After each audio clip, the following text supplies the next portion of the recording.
December 7th, 1941.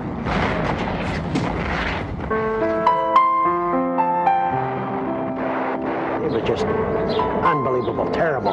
A date which will live in infamy.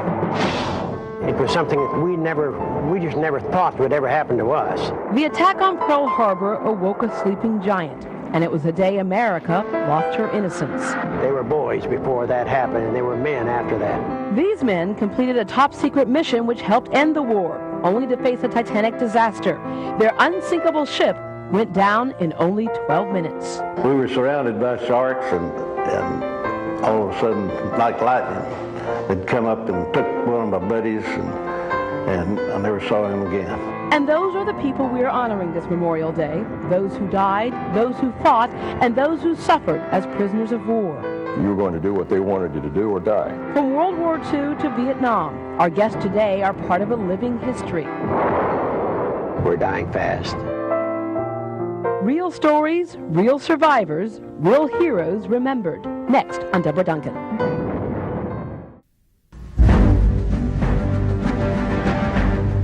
The USS Texas served as a beacon of hope to troops through 2 world wars.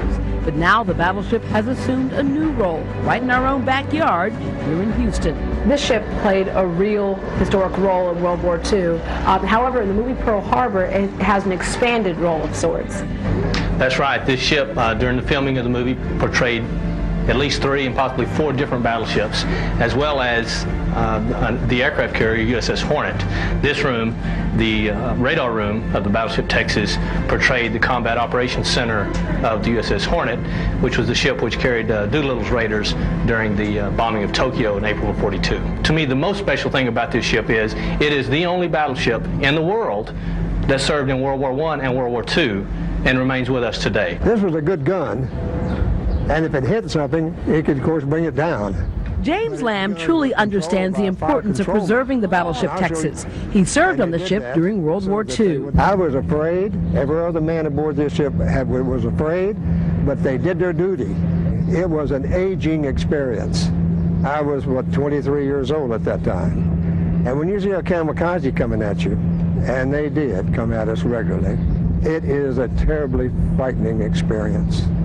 Terribly frightening. It was frightening trying to take on Japanese battleships or cruisers and destroyers because we couldn't win.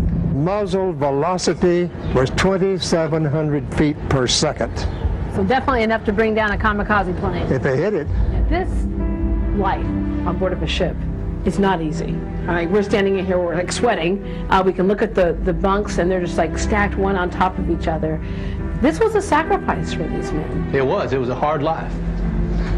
Something that we need to remember, though, is the people who served as the crewmen on this ship were used to a hard life. These were people who were raised during the Depression. A lot of people had to work as children. They weren't sure where their next meals were coming from. They were a hard people, and they were very patriotic people.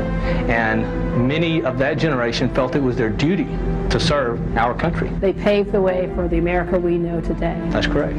There is no monument to World War II veterans, which is fine.